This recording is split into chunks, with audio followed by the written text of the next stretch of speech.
Bonjour à toutes et à tous. Bienvenue particulièrement à ceux qui ont bravé le prix de l'essence, les barrages, pour accéder au Théâtre de la Criée qui accueille cette 25e édition, ce n'est pas rien, des rencontres d'Averroès. Il a fallu 25 ans donc, pour qu'on puisse enfin parler de sexe aux rencontres d'Averroès. Hier, la discussion était centrée sur la manière dont les textes profanes et sacrés, théologiques ou juridiques, ont pu constituer des socles pour définir les relations entre les sexes en Méditerranée. Et ce matin, on va s'intéresser plus particulièrement à la manière dont certains imaginaires, certaines valeurs ont pu également façonner ces relations. Alors, pour en discuter, comme d'habitude, 4 invités par ordre d'apparition, enfin, ou je ne sais pas encore. Geneviève Fraisse, bonjour. Vous êtes philosophe. Alors, il va falloir parler dans les micros, hein, je vous préviens déjà, je vais vous poser des questions, on ne va pas falloir me regarder. Vous êtes philosophe, historienne de la pensée féministe, colporteuse, on reviendra sur ce mot du féminisme. Vous avez été aussi déléguée interministérielle aux droits des femmes et députée européenne. Je cite quelques-uns de vos ouvrages, pas tous parce que ça nous prendrait 15 minutes montre en main. La sexuation du monde, alors c'est un bon concept mais difficile à prononcer. Vous aviez fait auparavant un livre en 2014 sur les excès du genre qui, je crois, va être republié, et un livre en 2007, on peut citer Du consentement, puisque vous allez en parler, qui a été republié l'an dernier. À vos côtés, Ouria Abdelwahed, bonjour. Bonjour.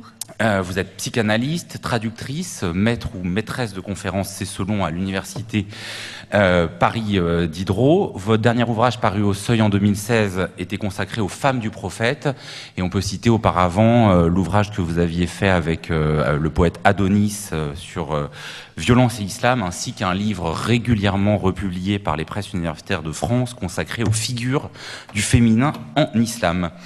Je me tourne vers Nadia Tazi, bonjour. Ancienne directrice de programme au Collège international de philosophie, et les éditions Actes Sud viennent de publier sous votre plume un ouvrage qui fera sans doute référence, Le genre intraitable, politique de la virilité dans le monde musulman, dont on va avoir l'occasion de reparler. Et je finis avec Gianfranco Rebuccini, bonjour. Anthropologue, chercheur associé à l'Institut interdisciplinaire d'anthropologie du contemporain de l'EHESS, spécialiste notamment des questions de genre et de masculinité au Maroc. Alors j'avais envie de commencer avec une question liminaire que je vous poserai à tous les quatre. Est-ce qu'on peut, je commence avec vous Nadia Tazi, est-ce qu'on peut parler, est-ce qu'on peut repérer des imaginaires dominants, des valeurs structurantes dans les et propres, spécifiques au monde méditerranéen, sans immédiatement verser dans les clichés? Je crois qu'il faut précisément, sur des questions de genre en particulier, se méfier des clichés. Et moi, je voudrais d'abord vous parler des masculinités, qui sont mon sujet en particulier. Et à cet égard, je voudrais d'abord distinguer le masculin du viril, au niveau des valeurs. Alors, le masculin, c'est la note majoritaire, c'est le mainstream, comme on dit, c'est-à-dire c'est ce qui renvoie à une espèce un croisement qu'on rencontre dans la philosophie classique et qui persiste aujourd'hui entre la pensée grecque, et en particulier Aristote, d'un côté, et le Coran. Et ça se traduit par l'idée de juste milieu, de mesure, de modération, de décence. Le mot le plus sûr, ça serait plutôt decency en anglais, ce qui renvoie à la respectabilité, aux bonnes manières. Le viril, en revanche, se distingue par l'excès. C'est l'hubris grec. Et cet imaginaire de l'excès, il a une version haute, une version noble, qu'on peut rattacher au désert, à l'Arabie pré-islamique, où il s'agit essentiellement d'aller à l'encontre de la rareté, de la survie. Et à cet égard, l'idée dominante, ça serait celle de dépense, d'aller dans le sens totalement fantasmatique d'une illimitation. Et donc cet imaginaire-là, il a été évidemment contrarié par l'islam, par l'idée de mesure, par la cité également, et la civilité, et ses belles manières en propre, son esthétique, son élégance, etc. Et en revanche, vous avez aussi une virilité basse, une virilité commune, hein, au double sens du mot. Et l'exemple que je pourrais vous fournir tout de suite, c'est celui de Saddam, par exemple, Saddam Hussein. Et cette virilité basse, qui renvoie à une espèce d'archaïcité, hein, une idée d'excès dans la férocité, la cruauté, mais aussi tout simplement dans le narcissisme outrancier, si vous voulez, c'est quelque chose qui aujourd'hui va être à la fois combattu et repris par les islamistes, qui vont reprendre cette notion de virilité à l'encontre du masculin, contrairement à ce qu'ils disent. Bon, alors, ce qu'il faut dire vite sur les rapports entre les sexes, la première chose qu'il faut savoir, qui est fondamentale, c'est qu'il n'y a pas de péché originel en islam. Et là, il y a tout le temps une confusion qui est faite. L'islam ne connaît pas de péché de chair. Il y a quelque chose comme une opposition entre ce que dirait d'un côté saint Paul, qui dit le célibat est l'annonce du paradis, et ce que dit Razali, hein, qui est le penseur mort au XIIe siècle, pour simplifier, qui dit la jouissance sexuelle est l'annonce et la préfiguration du paradis. Donc là, il y a quelque chose de très différent. En revanche, ce qui a été longtemps commun et qui ne l'est plus, c'est le rapport aux femmes. Alors, les femmes, elles sont sous contrôle. Hein. Il y a plus. Alors, là, je vais schématiser au maximum, mais c'est pour donner des indications, et on précisera tout à l'heure. La femme est toujours soumise, imaginairement, hein, fantasmatiquement, au harem. Le harem, c'est, version noble, la sacralisation, n'est-ce pas? Et version basse, enfin version ordinaire, si vous voulez, c'est l'idée de l'unicité. C'est-à-dire l'homme est l'unique. Et en face de lui, il y a toujours la possibilité, la virtualité de la polygamie, puisqu'elle n'est pas abolie en droit. En revanche, la femme, la seule, l'unique, l'exception, c'est la mère. Et le rapport, si vous voulez, dans cette espèce de configuration dans la cellule familiale, vous avez des déséquilibres, je dirais. Il y a un rapport... Vous anticipez totalement là sur mon plan, donc je m'inquiète. Je me dis là, je commence à avoir une espèce de question méta. Est-ce qu'on peut parler de certaines valeurs sans faire de clichés? Et là, vous entrez directement dans le cœur du sujet. Donc je propose qu'on fasse d'abord le tour de table et ensuite je vous laisse redévelopper. D'accord. Gianfranco Rebuccini. D'ailleurs, je voudrais remercier beaucoup de l'invitation qui m'a été faite pour venir ici aujourd'hui. Et je partirai tout de suite. Je voulais pas trop crier parce que je crie normalement, mais voilà. Pour répondre à la question, il me semble qu'à partir de ma propre discipline, qui est l'anthropologie sociale ou l'ethnologie, me paraît intéressante parce que c'est une des disciplines qui a beaucoup réfléchi sur cette question de l'unité de la Méditerranée comme aire culturelle en tant que telle. Et il me semble que les rapports de genre ont été fondamentaux dans cette constitution de l'unité de la Méditerranée.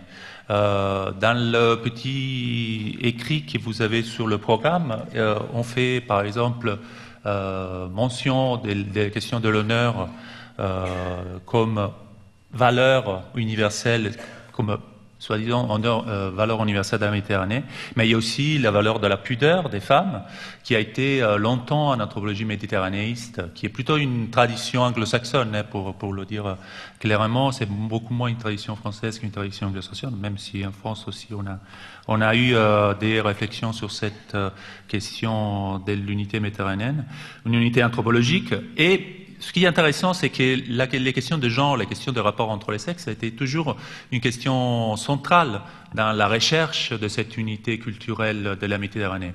Or, évidemment, on trouve aussi d'autres questions qui sont aussi celles de la famille, d'un certain rapport à la famille, ou ce qu'on appelle le familisme, le népotisme.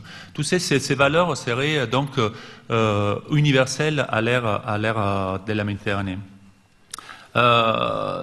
Et aussi, on retrouve autre topos intéressant qu'on retrouve dans cette réflexion sur l'unité de la Méditerranée, c'est le rapport à la sexualité, notamment à l'homoérotisme et à l'homosexualité masculine. On dit souvent que dans le bassin méditerranéen, il y a aussi des études qui veulent montrer qu'il y aurait une certaine unité dans la tolérance et dans le fait que ces pratiques homosexuelles entre hommes notamment soient très répandues en Méditerranée et en même temps très tolérées dans tout le bassin méditerranéen.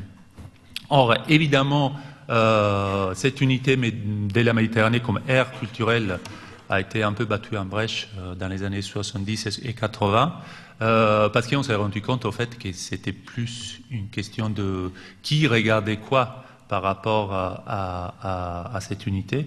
On s'est rendu compte que c'était plutôt les Anglais et les Américains qui voulaient trouver cette unité plutôt qu'une réelle unité méditerranéenne. On s'est rendu compte que les différences entre les différentes cultures qui sont présentes dans l'ère culturelle méditerranéenne ont un rapport à la fois au rapport de genre, mais aussi au rapport de sexualité qui sont assez différents et qui est difficile de retrouver donc cette unité. Mais ce qui est intéressant, c'est que donc on a souvent envie d'avoir cette unité culturelle de la Méditerranée et à la fois le bassin méditerranéen est aussi un lieu de confrontation et a été toujours dans l'histoire un lieu de confrontation entre cultures. Donc à la fois on a cette envie de trouver un nous méditerranéen et aussi l'autre dans la Méditerranée. Dans l'histoire, les exemples où tout le monde a peut-être en tête le fait d'avoir la construction de l'autre à partir des deux rives de la Méditerranée. Dans l'histoire, à partir de l'époque médiévale et moderne, on a évidemment cette confrontation entre la chrétienté et l'islam qui est très prégnante de cet espace géographique. Une relation qui est à la fois d'opposition, mais aussi d'échange et de circulation très importante. Il faut se rappeler, il faut dire tout de suite que la Méditerranée a été un extraordinaire lieu d'échange et de confrontation, à la fois entre cultures, mais entre sociétés, mais aussi un lieu de commerce très intense, où les échanges donc, et la proximité aussi, la connaissance entre les deux rives de la Méditerranée était extrêmement importante. Or, ce qui me paraît intéressant, c'est de démontrer pas forcément une rupture, mais une espèce de crise de ces rapports d'échange qui sont plutôt symétriques entre les deux rives de la Méditerranée à l'époque coloniale. L'époque coloniale représente quelque chose de vraiment intense dans les rapports entre le nord et le sud de la Méditerranée, parce que la colonisation a été un rapport de domination très intense, très fort, et où les rapports ont un peu changé par rapport à ça. Ce qui est intéressant de montrer que même dans le rapport colonial, les rapports de genre et de sexualité demeurent centrales dans la définition de ce qui est le commun et de ce qui est le différent, donc l'altérité dans ces rapports-là. Et je m'arrêterai là pour le moment. Question qu'on va prolonger. Je continue avec vous, Ouria Abdelwahed, sur cette même question à partir de ce que vient de dire aussi Gianfranco Rebuccini, effectivement des deux faces de la Méditerranée. Où est-ce qu'il faut appuyer? Il ne faut pas appuyer, il suffit de parler devant. Non, il ne faut pas appuyer. Alors, d'abord, je dis bonjour à tout le monde et je suis vraiment émue d'être là et de vous voir aussi nombreuses et nombreux. Je rejoins tout à fait Nadia Tazi, il n'y a pas de péché originel en islam, donc ça c'est la première chose. Et je vais dire, d'abord je vais intervenir de façon comme ça théorique, même très très rapidement, et après de façon vraiment tout à fait clinique, puisque je suis psychanalyste. Alors quand on parle de la Méditerranée, il faut vraiment faire la distinction, je pense, entre la Méditerranée occidentale qui vit la laïcité, et la Méditerranée orientale, donc des pays arabo-musulmans, arabes, on ne sait plus, qui sont toujours gérés par le juridique qui puise dans le corpus religieux. Et quand on dit corpus religieux, c'est-à-dire le Coran, le Hadith, et puis les textes d'hagiographie. Donc c'est vrai que on ne peut pas parler d'une unité de la Méditerranée quand on voit la différence entre les pays laïcs et les pays qui sont toujours sous le joug de de la loi religieuse. Ça, c'est la première chose. Mais en même temps, donc, puisqu'il s'agit de parler très brièvement, en même temps, il faudrait dire aussi qu'il y a des pensées qui ont transcender ces frontières. Et si l'on remonte au XIIe siècle, par exemple la pensée mystique d'Ibn Arabi sur lequel j'ai beaucoup travaillé, qui est né en Andalousie, XIIe siècle, et puis qui est mort, 1164, et qui est mort à Damas, il disait quelque chose vraiment que je trouve magnifique. L'humanité n'est pas la virilité. Al-insaniya laysat az-zukuriya. Comme il a dit aussi, pour rendre hommage au féminin, je le dis en arabe, c'est-à-dire stérile est tout lieu, ou vain est tout lieu, qui n'accepte pas le féminin. Mais quand il est stérile, c'est-à-dire on ne peut pas compter sur lui. Comme il dira, la femme est le plus beau des miroirs qui réfléchit la splendeur divine. Donc nous avons comme ça des thèmes qui rendent hommage au féminin. Et là, vraiment, très brièvement, on peut vraiment même entendre des fois les influences de la pensée platonicienne et surtout de Diotime, dans le banquet de Platon, qui, elle, parle de l'amour du corps d'abord, avant de parler comme ça, dans une ascension verticale vers l'amour de l'âme et puis de la beauté absolue. Donc on trouve ces thèmes-là dans la mystique d'Ibn Arabi et d'autres mystiques, et c'est là où nous voyons vraiment l'écart extrêmement important, voire le fossé, entre le texte théologique et le texte mystique. Et je m'arrête là. Mais pourquoi je dis le texte théologique et le texte mystique? C'est parce que aujourd'hui nous sommes toujours gérés, non pas par le texte mystique, mais par le texte théologique. Et chez mes patientes, c'est ce que j'entends régulièrement, c'est-à-dire la question de l'héritage, la question de la domination masculine, la question de la soumission et l'assujettissement des femmes.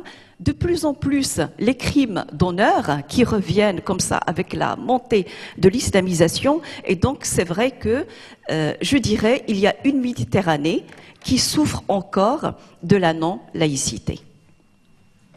Merci beaucoup. Geneviève Fraisse, quand je vous disais un peu comment on allait amorcer cette discussion en cherchant si on pouvait repérer des valeurs dominantes qui structureraient les relations entre les sexes en Méditerranée, vous m'aviez dit que vous ne pouviez pas répondre à cette question.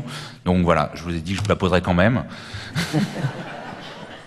Je savais que vous alliez me la poser quand même. Non, mais c'est quand j'ai vu... Il nous demande à l'avance ce qu'on va faire, et quand je vois les deux termes valeur et imaginaire, je me dis que j'ai jamais travaillé ni avec l'un ni avec l'autre de ces mots-là, et qu'en revanche, peut-être par effectivement exigence philosophique, ce que j'ai recherché, et ça va s'appliquer à l'espace méditerranéen, lieu de l'échange, ça vient d'être dit, je crois que c'est vraiment le mot, de ce qui relèverait des notions conceptuelles. C'est-à-dire j'ai été à la recherche, non pas des valeurs et des imaginaires, et de comment les définir par rapport à des choses qui seraient des questions d'identité, soit d'identité géographique, soit d'identité culturelle, soit d'identité religieuse, mais qu'au fond je cherchais à trouver des notions conceptuelles qui allaient traverser toutes ces choses-là. La Méditerranée, et je remercie vraiment je suis très heureuse d'être là, la Méditerranée est précisément ce qui permet cela. Donc j'ai 3 propositions rapides. La première, enfin 3 propositions justement par rapport à ce que je peux appeler des notions conceptuelles, et qui chaque fois vont montrer des niveaux différents peut-être pour appréhender ce lieu de l'échange et de la confrontation qui est donc celui de la Méditerranée. Premièrement, c'est une notion sur laquelle j'ai beaucoup travaillé, qui donc a été remise en lumière l'année dernière, et c'est tombé tout à fait par hasard en même temps que l'affaire MeToo, c'est le concept ou la notion de consentement. La notion de consentement est une notion qui, dans sa symétrie, c'est-à-dire consentement mutuel, est quelque chose de l'ordre de la modernité. C'est-à-dire qui se remet en place autour du XVIIe siècle et qui va continuer, j'ai pas le temps de le démontrer bien sûr, de manière à ce que ça soit un terme qui à la fois correspond à la question du contrat social, à la fois à la représentation de l'individu. D'ailleurs aujourd'hui, il me semble qu'il y a une journée qui pose la question du consentement à l'impôt, par exemple. Ça c'est l'unilatéral, mais les consentements mutuels aussi. Donc cette notion de consentement est quelque chose avec quoi je peux me promener dans l'espace méditerranéen. Je me souviens très récemment d'être allé à la rencontre des droits de l'homme à Essaouira au Maroc récemment, là-dessus. C'est-à-dire, je peux, avec cette notion, essayer de travailler avec tout le monde. C'est un petit peu ça l'objectif d'un concept. La deuxième chose, mais là, on est dans la modernité. C'est-à-dire c'est quelque chose qui est arrivé depuis 3 siècles. Ça peut concerner aussi bien l'ère démocratique que la décolonisation ou la colonisation. Il y a aussi la question du consentement des dominés, que ce soit des femmes ou des pays colonisés. Toutes ces questions sont strictement passionnantes et me permettent de circuler, si vous voulez. Je cherche la circulation, je vais en venir à la colporteuse. La deuxième notion que je propose de discuter, là, cette fois-ci, elle traverse les siècles. Ce n'est plus une affaire de modernité, de démocratie, de contrat social, de sujet consentant. C'est ce mot de sexisme. Le mot de sexisme, tellement employé aujourd'hui, il faut savoir que ce n'est pas un mot contemporain, bien que ça soit un néologisme récent, on est d'accord, du XXe siècle, mais c'est en ce sens qu'il traverse les siècles. Il n'est pas seulement lié à la discrimination, et beaucoup de textes peuvent le ramener à la discrimination, des textes internationaux notamment, ou des textes législatifs. Or, la discrimination n'est qu'une conséquence du sexisme. Pourquoi? Parce que le sexisme, c'est de la disqualification. Vous n'avez pas la même qualité que moi. Vous n'êtes pas de la même qualité que moi. De là peut découler de la discrimination et on retombe dans le juridique et le judiciaire de notre époque contemporaine. Mais le sexisme traverse les siècles, j'y tiens, et je pense qu'on peut travailler aussi avec ça dans ce lieu de l'échange. Et ma troisième proposition, c'est ce que j'appelle la colporteuse, c'est-à-dire je suis avec mon baluchon, avec mes notions conceptuelles ou mes concepts, et je peux me balader un peu n'importe où. Je l'ai fait par exemple avec la question du sexisme, du service domestique. Le service domestique, c'est pas l'Occident qui opprime, je sais pas, des pays d'Orient ou des pays lointains. Non, c'est beaucoup plus compliqué que ça. C'est quel rapport on fait entre service et démocratie. Parce que vous pouvez avoir des Philippines qui vont être malmenées ou maltraitées par des pays considérés comme devant être inférieurs, voyez, etc. Donc moi, j'ai mon petit baluchon avec c'est ça la colporteuse, avec mes notions conceptuelles, et puis je les sors dans les villes ou les villages où je vais pour voir si ça fonctionne ou pas. Et ça c'est la colporteuse, et c'est là que je terminerai, ce qui me permet de proposer, dans ce débat permanent que nous avons entre le singulier, le relatif, l'universel, l'oppression de l'Occident sur l'Orient ou sur d'autres pays du monde ou d'autres régions continentales, c'est ce que j'appelle le passage à l'universel. C'est-à-dire je fais le test de ce qui peut passer à l'universel ou pas, à travers ces notions conceptuelles. Et c'est là où j'en suis. On va essayer de passer à l'universel en se promenant avec vous un peu. Par rapport à ce que vous disiez, Gianfranco Rebbuccini, du danger de donner une unité, une homogénéité à une histoire qui est fracturée, jusqu'à quel point est-ce qu'on peut dire que la domination coloniale a déterminé les questions de genre en Méditerranée? Est-ce que c'est vraiment quelque chose qui a écrasé, transformé les choses, ou est-ce qu'on peut en gros catégoriser ce qui en dépend et ce qui n'en dépend pas?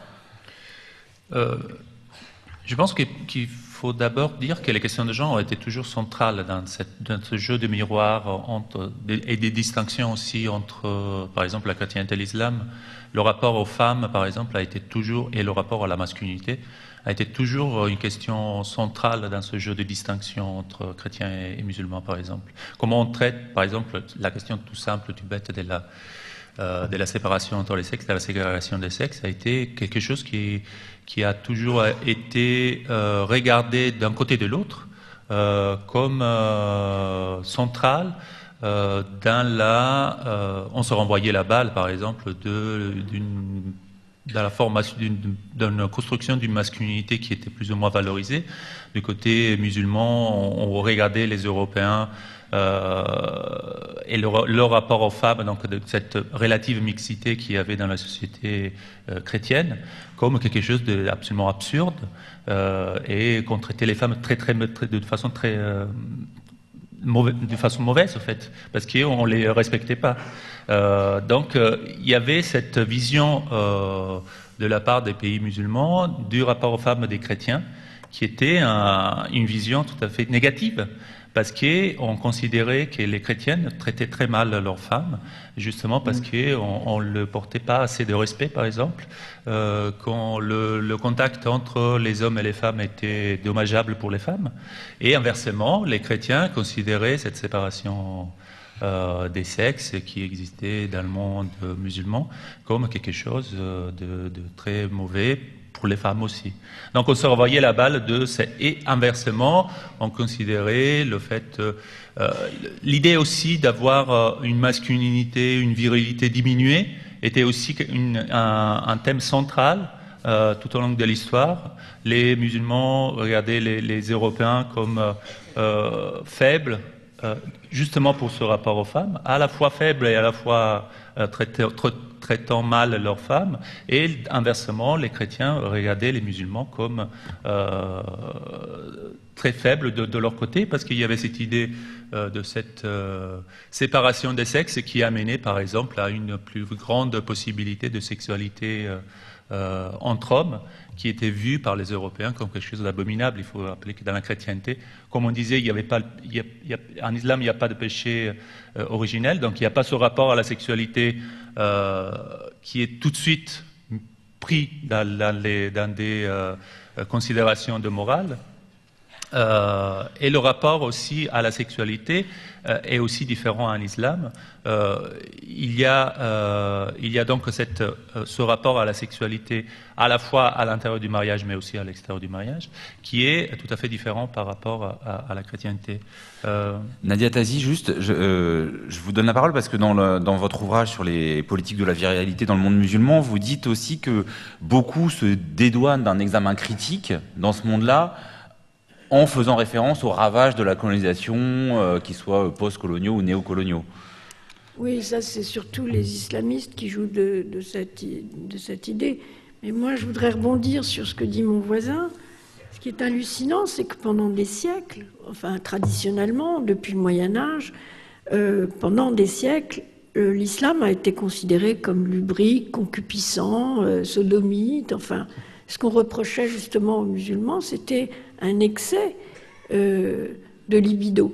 Alors que maintenant, c'est l'inverse. C'est-à-dire que maintenant, ce qu'on reproche à l'islam, c'est d'être pudibond, bigot, misogyne, homophobe, etc. Et ça, ce que ça met en question, c'est le rapport des deux rives, mais aussi le rapport à la modernité. Le rapport à la modernité dans la mesure où, en islam, enfin dans ces pays musulmans, il a été souvent imposé d'en haut, de manière autoritaire, il n'a donc pas été choisi, il a été bricolé, et le lieu où ça choque, où ça s'entrechoque, c'est vraiment la question des rapports entre les sexes. Et aussi sur la question toute récente, qui revient maintenant de plus en plus, qui est la question du gay, de l'homosexualité et du statut de l'homosexualité. Aurélie Abdeloued, une fois qu'on a pris donc ces précautions sur la manière dont peut être instrumentalisé dans un contexte postcolonial les relations entre les sexes de l'autre côté, sur l'autre rive de la Méditerranée, qu'est-ce qu'on peut dire de ces relations? Est-ce que les relations entre les sexes, entre hommes et femmes particulièrement, sont particulièrement dures, particulièrement violentes dans les mondes arabo-musulmans, même si on sait que c'est une définition même qui est compliquée? Enfin, avant de répondre comme ça de façon directe, parce que en fait, je me suis rendu compte que j'étais la seule à ne pas être préparée par les questions. Pas du tout, c'est pas vrai. J'ai envoyé les mêmes questions à tout le monde. Mais non, pour ne pas répondre de façon vraiment comme ça directe, je vais prendre un petit peu de temps. Et c'est vrai que je vous rejoins tout à fait. Le sexisme existe vraiment à travers les siècles. Et des fois, vraiment comme ça, je réfléchissais, et je me disais, est-ce qu'il s'agit vraiment de ce que Françoise Héritier a très très bien présenté dans ses travaux, la question de la maternité, la femme qui produit l'identique et le différent en même temps, ou est-ce que c'est vraiment beaucoup plus complexe que ça, à savoir aussi qu'il s'agit de l'inquiétante étrangeté du sexe féminin, vraiment du sexe féminin, à savoir que la femme est bien entendu du côté de l'obscur, et en même temps, elle est donneuse de vie. Et donc, c'est vraiment quelque chose qui peut puisqu'on parle de imaginaire qui peut mobiliser tout un imaginaire. Enfin, en clinique, il y a le fantasme du vagin denté, donc des hommes qui hallucinent, qui fantasment autour du vagin. Donc, est-ce qu'il s'agirait pas aussi de cette question-là, ou est-ce que, comme le disent aussi certains, est-ce que la femme, parce qu'elle jouit plus, et nous avons, puisque là, Méditerranée, donc nous avons l'expérience de Tirésias. Hein, quand on lui pose la question, il trahit un secret. Et il dit que lorsqu'il était femme, il jouissait plus. Donc après, il a été... Tirésias, pour préciser, qui a été le seul à pouvoir faire l'expérience des deux côtés. Oui, des deux côtés, et il a été frappé de cécité parce qu'il a dévoilé un secret. Donc cette question-là, en fait, est-ce que la femme ne jouirait pas plus? Donc il y a tout un imaginaire, toute une production fantasmatique comme ça autour de la femme. Donc effectivement, la femme a mobilisé les fantasmes, les attaques, j'allais dire depuis les millénaires. Mais c'est toujours une question très complexe. Le traitement n'a pas toujours été le même, selon qu'on est du côté du théologique, selon qu'on est du côté du poète et du mystique ou du philosophe. Donc c'est vrai qu'on ne peut pas dire que tout le monde a apporté la même réponse à cette question du féminin et de la féminité. Et là, je reviens à la question du colonialisme, que moi, je n'ai pas encore commencé à travailler, mais me reste à l'esprit, dans mon souvenir, un texte, enfin un très très beau livre, celui de Driss Shraibi, Le passé simple, vraiment, dont je vous recommande la lecture. Le passé simple, donc il a été écrit pendant la période coloniale. Et il a vu le jour, il a été publié en France en 55, donc c'était avant l'indépendance du Maroc. Et quand Driss Shraibi parle de cette période-là, donc c'est un roman, on va dire même, qui peut servir de documentaire sociologique, il parle de son père en termes de seigneur. Mon seigneur. Le père était le seigneur et la mère était celle qui entretenait la marmite en attendant vraiment que le seigneur l'autorise à servir le repas. Et donc il décrit vraiment dans des détails infinis et assez poignants, assez même révoltants pour nous femmes qui lisons ça, comment est-ce qu'elle éteignait le feu, comment est-ce qu'elle le rallumait en attendant vraiment la parole du Seigneur. Depuis, les choses ont changé, c'est vrai. Depuis, les choses ont changé et géographiquement, historiquement, la Renaissance ou Nahda, enfin c'est pas vraiment la Renaissance, mais le début de Nahda a commencé plus en Orient que dans les pays du Maghreb, donc l'Irak, l'Égypte et le Liban. Par exemple, le premier salon littéraire fondé par une femme, c'était par Meiziyada en Égypte, et donc c'était vraiment tout au début du siècle, 20e siècle, était l'ami de Taha Hussein, de l'Aqad et vraiment d'un certain nombre d'hommes de lettres, alors qu'au Maroc, vraiment, il a fallu attendre l'indépendance. Et je tiens quand même à dire, à préciser certaines choses. Au Maroc, il y a quand même une différence entre ce qu'on va appeler l'ancien territoire espagnol et le territoire français, hein, parce que vraiment, le Maroc était un protectorat, pas une colonisation, un protectorat qui était quand même divisé entre protectorat espagnol et protectorat français. On va dire la partie qui a évolué plus vite, c'est-à-dire qui a vraiment épousé, on va dire, la modernité, c'est la partie française, ou le protectorat français et non espagnol. Et donc les écoles ont commencé vraiment à œuvrer pour la modernité. Les femmes ont enlevé leur voile. Ma grand-mère a enlevé le haïk, enfin l'espèce de tchador blanc, parce que c'est des sunnites et non des chiites. Ma mère a toujours porté ce qu'on appelle les vêtements occidentaux, donc là j'arrive à la partie sociologique, et il y a quelque chose comme ça qui a été prometteur d'une modernité jusqu'à la révolution iranienne, et c'est là où c'est extrêmement important. à rappeler, c'est-à-dire que lorsqu'il y a eu en 79 la révolution iranienne, il y a eu une concurrence entre le wahhabisme en Arabie Saoudite et les Iraniens, et on a commencé au Maroc, moi je ne parle que de l'expérience marocaine parce que c'est vraiment ce que je connais le mieux, on a commencé à recevoir des cassettes et des livres qui venaient par l'Égypte, et là nous étions sous le joug et des Iraniens et des Égyptiens. Et là, donc, ça a fabriqué ce qu'on a appelé maintenant le retour en arrière, la régression, etc., du monde arabe dans cette partie du monde. Je me tourne vers la colporteuse. Vous avez posé votre baluchon dans pas mal de lieux et vous êtes à la fois chercheuse. Je voudrais juste pour parler, enfin, parce que c'est intéressant, c'est comme ça que je conçois le débat avec de ce que disait Nadia Tazi sur l'excès de libido. C'est vrai que lorsque nous lisons les 1001 nuits, il y a un excès de libido, chez les deux, hein, femmes comme hommes. Lorsque nous lisons Nafzaoui, qui est vraiment, parce qu'il y a toute une littérature érotique, et ce qui est très intéressant, c'est que autant on va dire la philosophie dans le monde arabe, sunnite, s'est arrêtée à un moment, autant on va dire la mystique s'est arrêtée à un moment, autant la littérature érotique vraiment a traversé les siècles jusqu'au 19e siècle.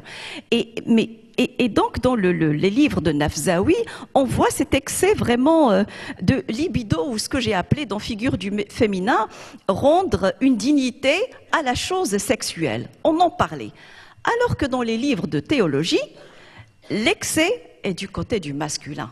Et du côté même pas du masculin, du viril, de l'homme. Hein, il est du côté de l'homme.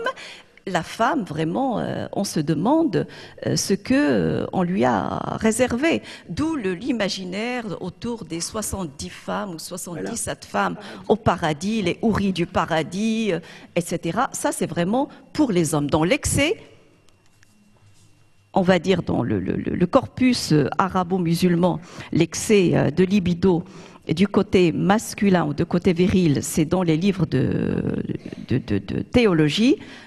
Pour les livres de littérature, c'est vraiment pour les deux sexes.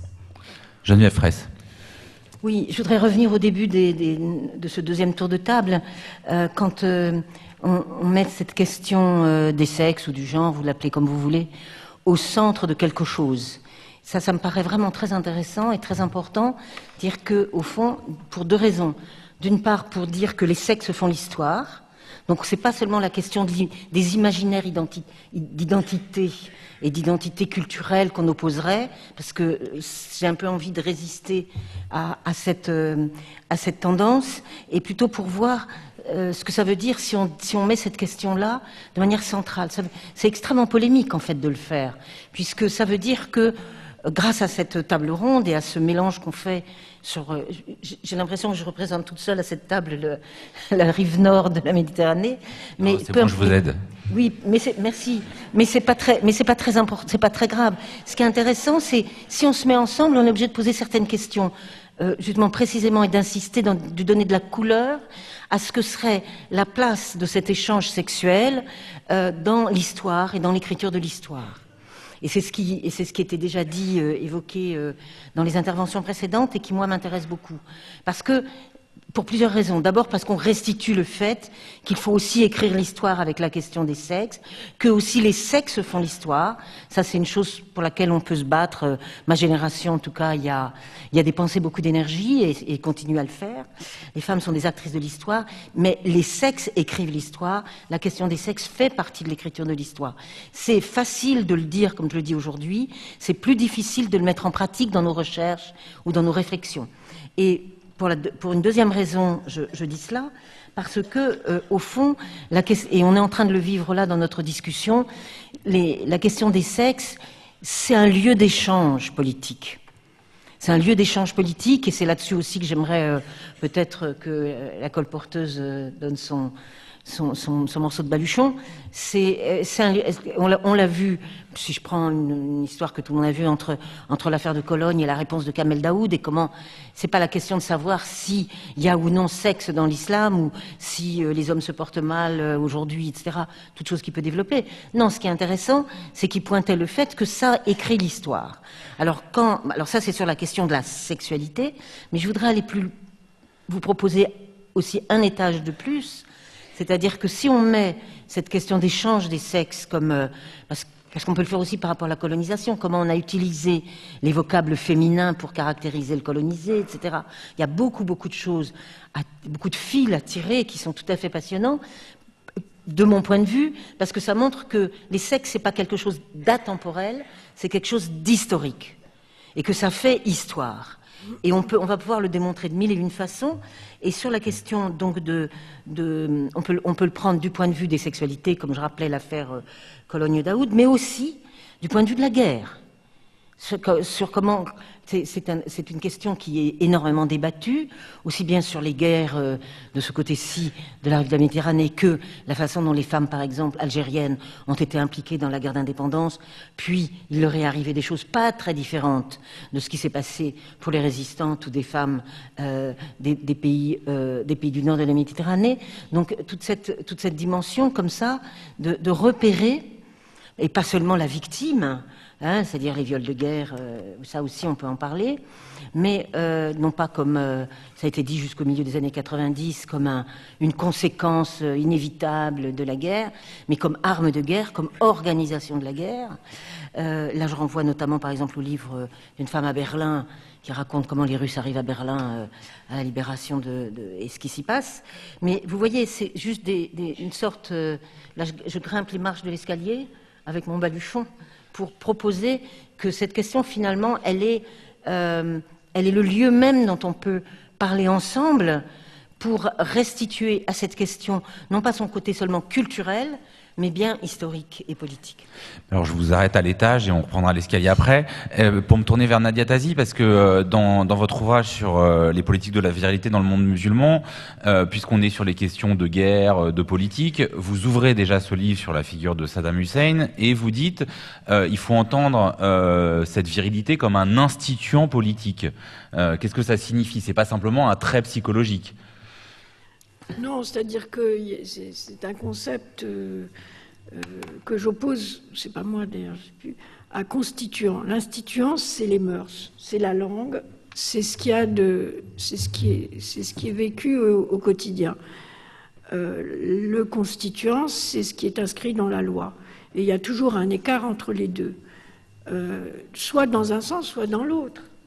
Et pour revenir à ce qui est dit sur la question de la guerre bon, alors, en ce qui concerne, je ne vais pas parler ici du djihad parce que c'est extrêmement compliqué, mais en fait, c'est vrai qu'il y a eu des femmes d'influence, des femmes guerrières, et si vous regardez l'histoire du XVIIe, par exemple, chez les Ottomans, vous voyez que les reines-mères, en particulier, les grandes favorites, avaient pratiquement autant de droits, sinon plus parfois, que les femmes occidentales.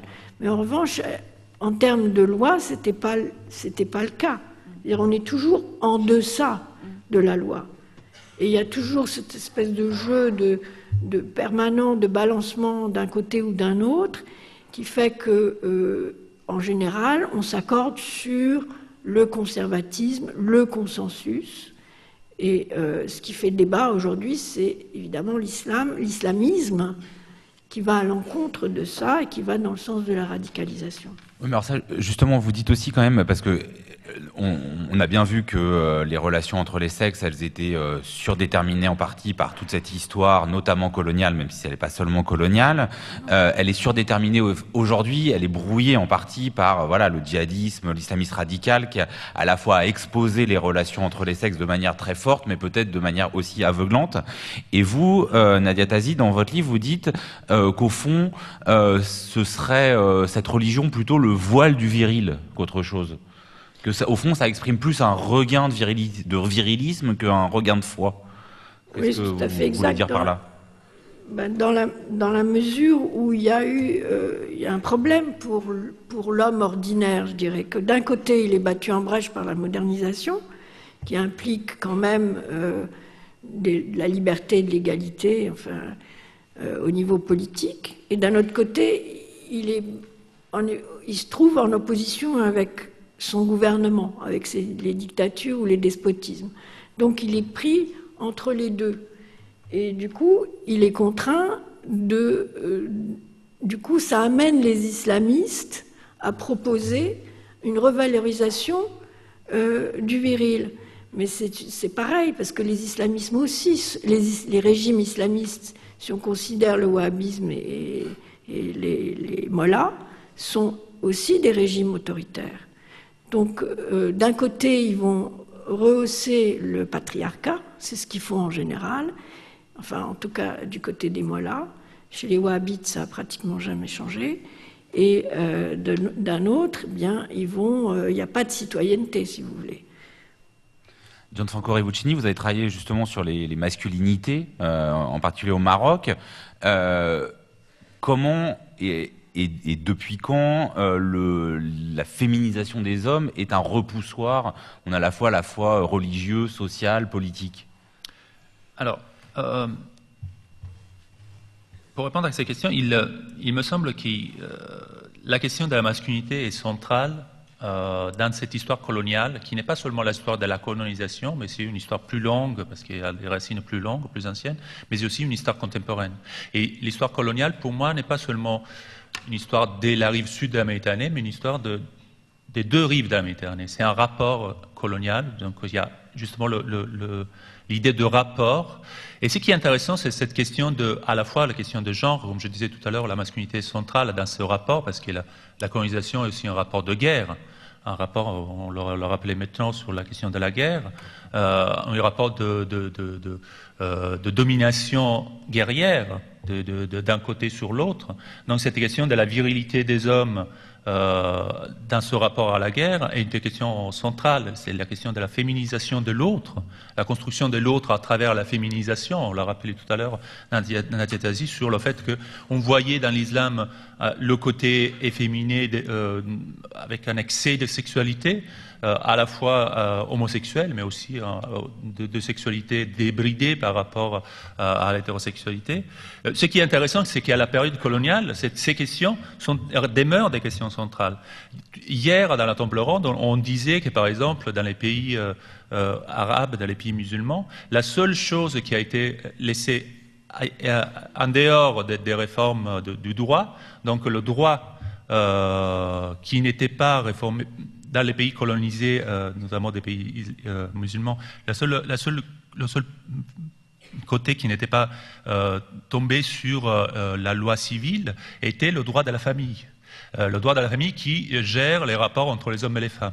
Ce qui est très intéressant parce que c'est une façon de distinguer, de faire la distinction. Donc on laisse à l'islam la tâche de régler les rapports entre les hommes et les femmes. Tout le reste, et aussi la sexualité, a été remis sur une loi civile. Par exemple, la sexualité qu'on appellera à partir de l'époque coloniale une sexualité contre nature, a été imposée par le colonisateur à plusieurs pays arabes, notamment au Maroc, en Algérie, en Tunisie, en Égypte et dans d'autres pays.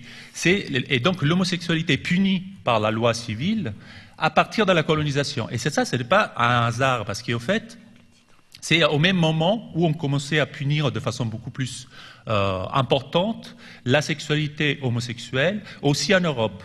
Et c'était au XIXe siècle, à la fin du XIXe siècle, on commençait à construire une morale sexuelle bourgeoise dans laquelle l'homosexualité faisait, en Europe aussi, faisait état de repoussoir de la bonne sexualité, du bon sexe. Le bon sexe étant le sexe de la famille bourgeoise hétérosexuelle dans la famille nucléaire hétérosexuelle. Ce qui a été imposé à la période coloniale, c'est une histoire qui se construit à la fois à l'intérieur des pays de la métropole, mais aussi dans le rapport colonial entre colonisés et colonisateurs. Donc les lois qui aujourd'hui sont des lois qu'on dit des lois contre l'homosexualité dans les pays arabes sont un héritage de la colonisation. Ces lois n'existaient pas avant la colonisation. Ce qui est intéressant aussi de montrer que à la fin du XIXe siècle, on parlait tout à l'heure des islamistes, mais les islamistes et le salafisme, par exemple, sont les héritiers d'une réforme de l'islam qui intervient à cette époque, à la fin du XIXe, au début du XXe siècle, notamment au début du XXe siècle, en réaction à la colonisation et avec un dialogue intense avec l'ère du temps qu'il y avait à la fin du 19e, au début du 20e siècle, notamment sur les questions de genre et de sexualité. En Europe, on avait toute une vague victorienne, et donc, comme je vous disais tout à l'heure, de construction d'une morale sexuelle bourgeoise très importante et très victorienne, dans le sens de très réactionnaire ou très conservatrice. Et la réforme de l'islam et aussi les mouvements nationalistes dans les pays arabes sont une réaction et un dialogue très fort avec cette ère du temps en Europe. Les réformateurs de l'islam du début du XXe siècle reprennent, il y a beaucoup de recherches et d'historiens de cette époque-là qui le montrent très bien, comment la réforme de l'islam à cette époque-là reprend des thèmes des conservateurs religieux, catholiques ou chrétiens de la même époque. Donc l'opposition à l'avortement, la constitution d'une morale sexuelle fondée sur la famille nucléaire, c'est-à-dire le maman, le papa et les enfants, qui est complètement étranger à la tradition de l'islam, aux traditions locales, culturelles locales. Mais il faut savoir que le salafisme est une réforme de l'islam. Mais du coup, Gianfranco Rebbuccini, juste, est-ce qu'au débouché de cette histoire, dont vous montrez la complexité, vous avez le sentiment que l'homosexualité désigne la même chose sur les deux rives de la Méditerranée? Parce que vous avez notamment produit un texte où vous racontez votre arrivée sur votre terrain la première fois sur la place Jemaa el Fna au Maroc, et où vous dites, bah tiens, au fond, est-ce que je repérerais pas une forme d'identité homosexuelle universelle avant qu'elle se décompose complètement? Oui, c'est effectivement, je raconte ça dans ce texte, et ça a été effectivement pour moi, parce que moi aussi, avant de commencer ma recherche, avant de mon terrain de recherche, je pensais tout bêtement que bon, l'homosexualité, enfin, les rapports entre hommes étaient partout pareils, comme on peut le penser facilement. Il n'y a rien à dire sur ça, c'est quelque chose d'universel, ça existe partout, et ça existe partout de la même façon. Or, en réalité, quand j'ai commencé à connaître un peu plus la réalité locale au Maroc, parce que c'est là que j'ai fait mon terrain de recherche, donc à Marrakech, je me suis aperçu que les choses étaient un peu plus compliquées que ça. Par exemple, ces rapports entre hommes s'inscrivaient dans d'autres rapports qui n'étaient pas seulement celui de la sexualité. Ici, par exemple, en Europe, on peut distinguer l'homosexualité du genre. Il me semble qu'au Maroc, on ne peut pas distinguer les rapports homosexuels des rapports entre les genres, et notamment des rapports avec la masculinité ou la féminité. C'est-à-dire que les questions du genre est centrale dans la définition même de ce qu'on est en train de faire quand on a des rapports homosexuels. C'est-à-dire que la question de la féminité, des partenaires, les partenaires ne sont pas égaux. Voilà. Dans homosexualité, il y a homo qui veut dire égal. Semblable. Pas égal, semblable. Semblable. Entre deux, c'est-à-dire une sexualité entre deux personnes qui sont semblables. Or, il me semble, à partir de mes recherches de terrain, il me semble qu'on peut dire qu'il n'y a pas d'homosexualité au Maroc, en général, après il y a aussi de l'homosexualité, mais en général, il n'y a pas de homosexualité, parce qu'il y a la question de à la fois du genre, mais aussi du statut entre les partenaires, est une question centrale. Donc, la plupart du temps, la sexualité entre deux hommes, effectivement, ce sont deux hommes, mais ce sont deux hommes qui ont des statuts qui doivent être différents, qui doivent en général être différents. Donc la sexualité est un vecteur, une expression d'un rapport de statuts différents, que ce soit statut par rapport à l'âge, par rapport au genre, parce qu'il y a un partenaire plus ou moins féminin ou plus ou moins masculin que l'autre, par rapport au statut social, il y a un rapport qui est surdéterminé par la différence de statut social, et par rapport aussi au statut d'être ou pas marié. Ce que moi j'ai appelé, d'un côté on a l'homme, le rajoul, Et d'autre côté, on a quelqu'un qui n'est pas un rajoul. Donc un rajoul, ce sera l'homme qui est le côté dominant, viril de la relation, et de l'autre côté, il y aura d'autres statuts dans lesquels tombent à la fois des hommes qui ne sont pas encore des rajouls, donc des hommes mariés avec des enfants, ce qui moi j'ai fait une typologie de ce type-là. Et de l'autre côté, on aura tout le reste. Donc on aura les hommes qui ne sont pas rajouls, et aussi jusqu'à arriver aux femmes. Donc vous voyez, il n'y a pas une distinction forcément. Il y a différents hétérosexualités, si on veut, qu'on peut retrouver dans cette côté de la Méditerranée. Mais l'homosexualité comme telle n'est pas reconnue comme une catégorie. Il n'y a pas, par exemple, de figure du gay assumée, ou il y en a. C'est ça la vraie question maintenant. Aujourd'hui, il y en a de plus en plus. En fait. Mais très peu dans l'ensemble, les pratiques homosexuelles, enfin, l'amour entre les garçons ne représente pas une catégorie psychosociale à part. C'est ça ?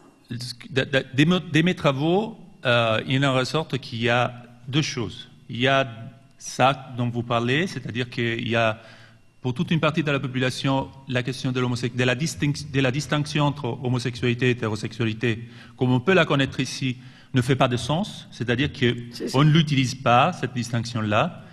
Mais il y a dans les élites occidentalisées ou dans des élites de la bourgeoisie plus occidentalisée, cette distinction fait sens. Mais là, je fais évidemment une généralisation très franche qui n'existait pas dans la réalité, parce qu'il y a des passages de tous les côtés, des croisements qui existent, il y a une complexité de la situation locale qui est très importante.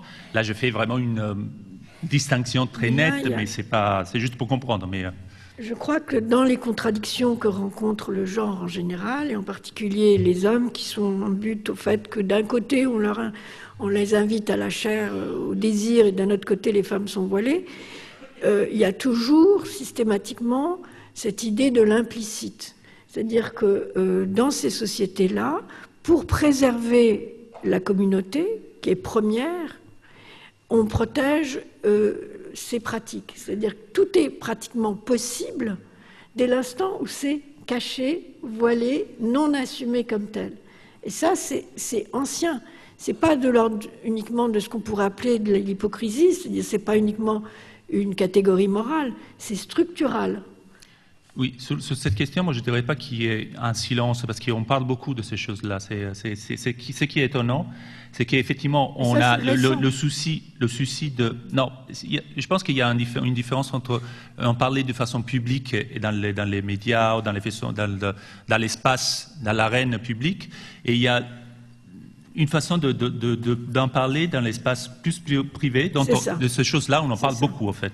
Donc, alors, cette question est aussi une question complexe.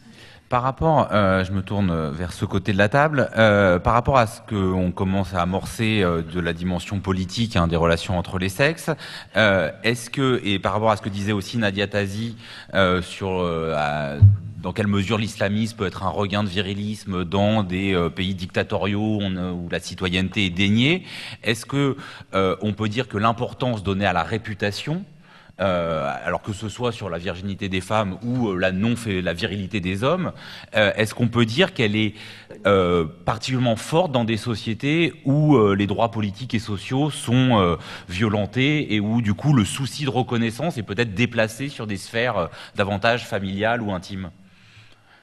Auria Delouel.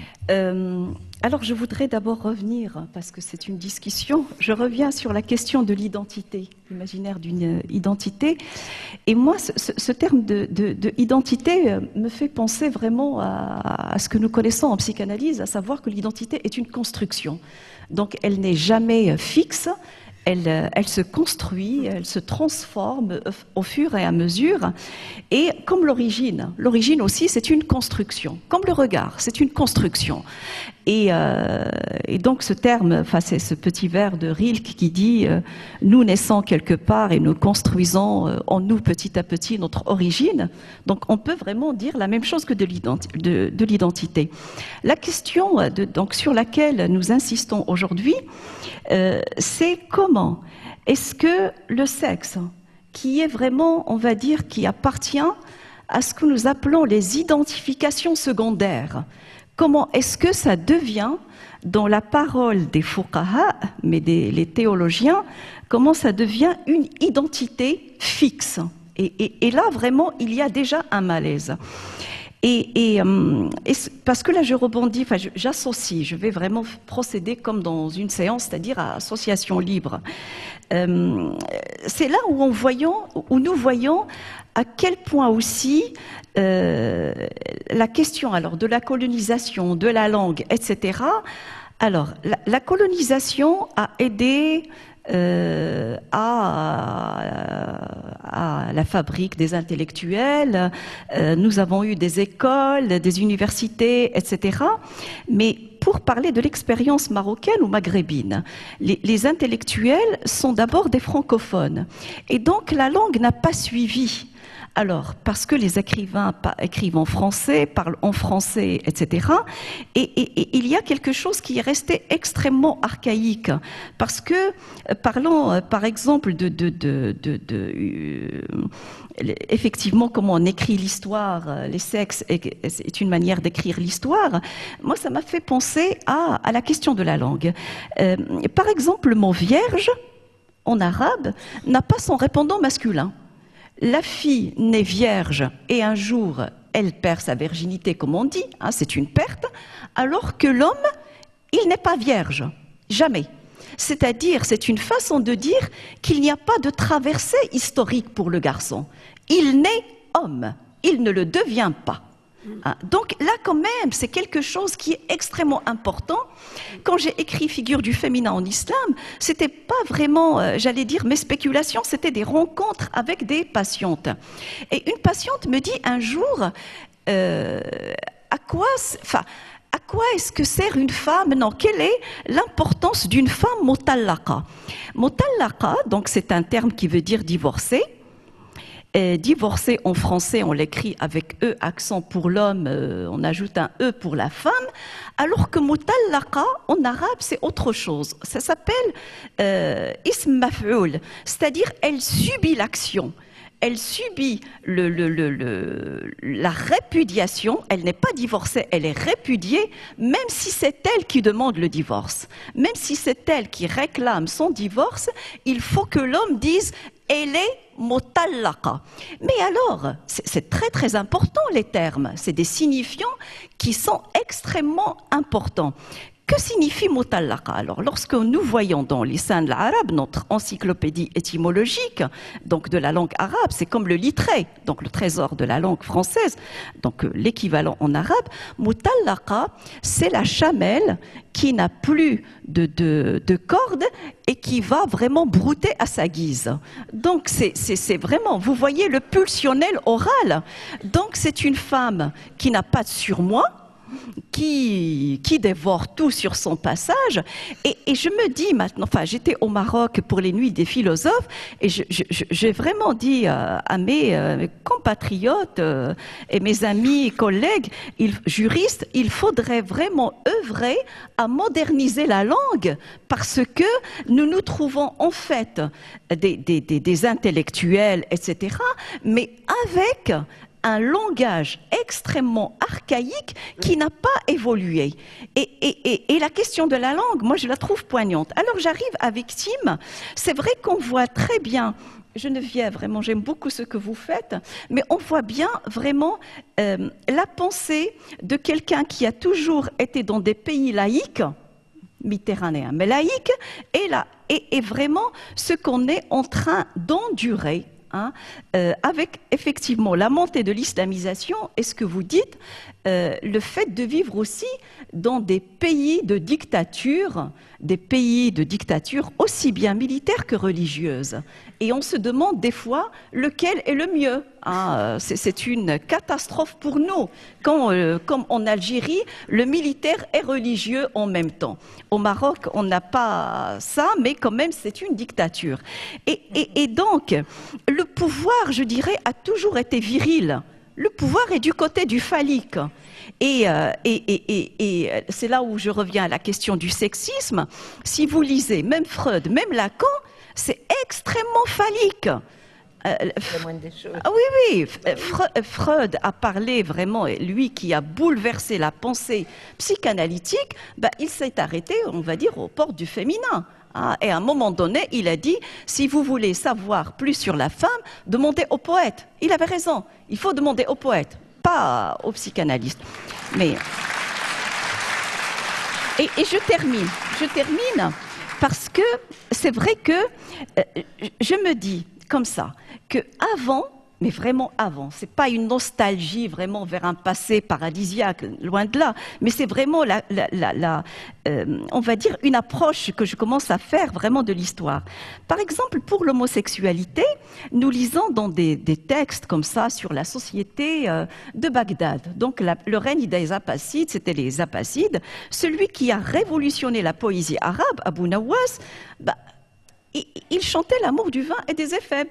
On se croit vraiment en pleine Grèce ancienne. Et on lit dans les textes « Ja'a fulanun bi roulamihi », c'est-à-dire tel est venu avec son échanson ou avec son roulam ou son éphèbe. Et alors c'est là où c'est intéressant, alors qu'aujourd'hui, on n'a pas de terme pour dire l'homosexualité. On dit « loté ». Loté, ça nous vient de la Bible, c'est le peuple de Lot. Ou bien on dit « misli ». Alors, misli, c'est une traduction atroce, parce que mitli, ça veut dire mon semblable. Mais alors, comment dire l'homosexualité féminine? Il n'y a même pas de mot pour dire l'homosexualité féminine. Donc, si vous voulez, pour aller aussi très très vite, il faudrait, je demande ça aux Arabes, il faudrait vraiment qu'ils modernisent leur langue. Par contre, pour notre collègue, et je termine par ça, quand on dit, alors c'est vraiment une pensée, moi je trouve très, excusez-moi, très dangereuse, quand on dit que l'islamisation, c'est une réforme de l'islam, mais absolument pas. Vraiment, absolument pas. Ils ont puisé dans des textes qui existent déjà, à savoir le texte coranique qui dit « battez-les », c'est au sujet des femmes, c'est vraiment un texte divin, battez-les, ou bien dans le texte de Bukhari et Muslim, donc qui sont quand même, qui ont constitué le terreau de la soumission féminine. Donc, si vous voulez, effectivement, avec la chute de l'Empire ottoman, du Khilafa ou du Califat, etc., il y a ce qu'on appelle les frères musulmans et ces écoles-là qui sont nées. D'ailleurs, aucun n'a été un intellectuel parmi ceux qui ont fondé les frères musulmans. C'était électricien, plombier, etc. Il faut le connaître. C'est-à-dire que Hassan el-Banna, c'était vraiment, je pense, un électricien, etc. Mais alors, je termine, il faut vraiment pas perdre de vue ce fait-là, à savoir, il ne s'agit pas d'une réforme, parce que quand on dit réforme, on est dans un sens positif. Non, c'est renouer avec le premier islam, celui de la fondation. Oui, mais réforme dans la religion, la réforme protestante est aussi une réforme dans la chrétienté. C'est pour ça que je dis réforme. Réforme, c'est pas forcément positif. Il suffit de regarder les réformes de droite ou les réformes de Macron, c'est pas forcément des réformes progressistes. Vous voyez, c'est pas, oui. Quand je dis réforme, c'est pas ça. Oui, oui, mais il ne faut absolument pas confondre chrétienté et islam, ni historiquement, ni anthropologiquement, ni religieusement, ni l'impact sur la psyché du citoyen ou de la cité. Je crois que tout le monde veut répondre à Horia Abdelwahed. Nadia Tazi. Non, mais moi je voudrais juste dire que je suis tout à fait d'accord sur la question de la langue et rappeler qu'au départ, le mot charia en français, signifie chemin vers un point d'eau ouvert. En d'autres termes, c'est quelque chose qui se discute, c'est quelque chose qui avance, c'est quelque chose qui n'est pas fixe, qui n'est pas essentialisé.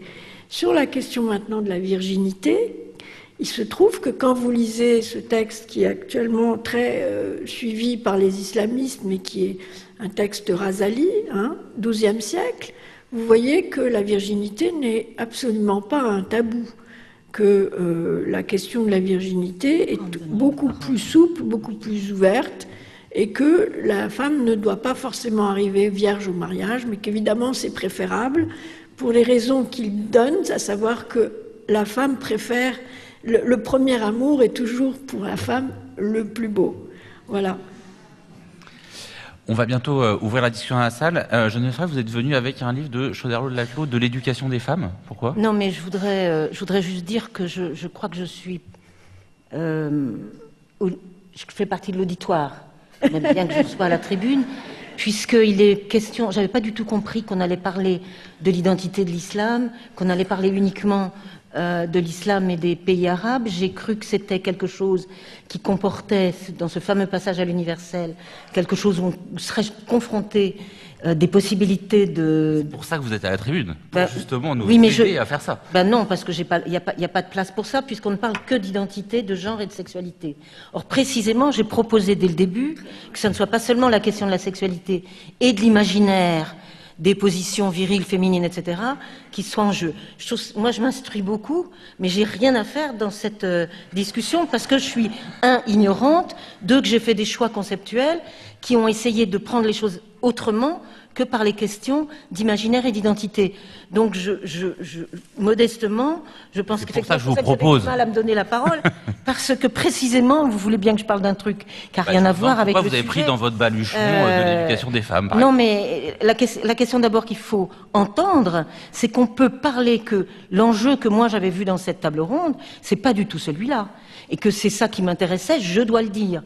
C'est-à-dire comment il y avait ce lieu de l'échange conceptuel et pas seulement imaginaire, et pas seulement autour des identités sexuelles qui pouvaient, je vais vous donner un exemple très simple, qui pouvaient être l'objet de la discussion. Vous entendez un peu mon côté un peu passionnel quand je dis ça.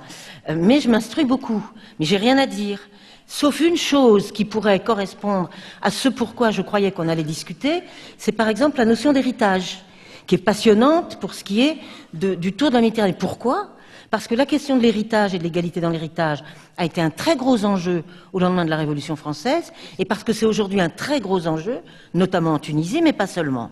Et que là se joue quelque chose de l'égalité qui est très curieux, parce que c'est relié aux histoires de propriété et aux histoires familiales, de hiérarchie dans la famille. Donc c'est un objet intellectuel tout à fait passionnant.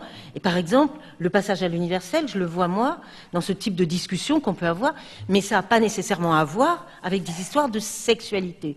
Donc la discussion sur la sexualité, c'est très bien, mais j'ai rien à dire.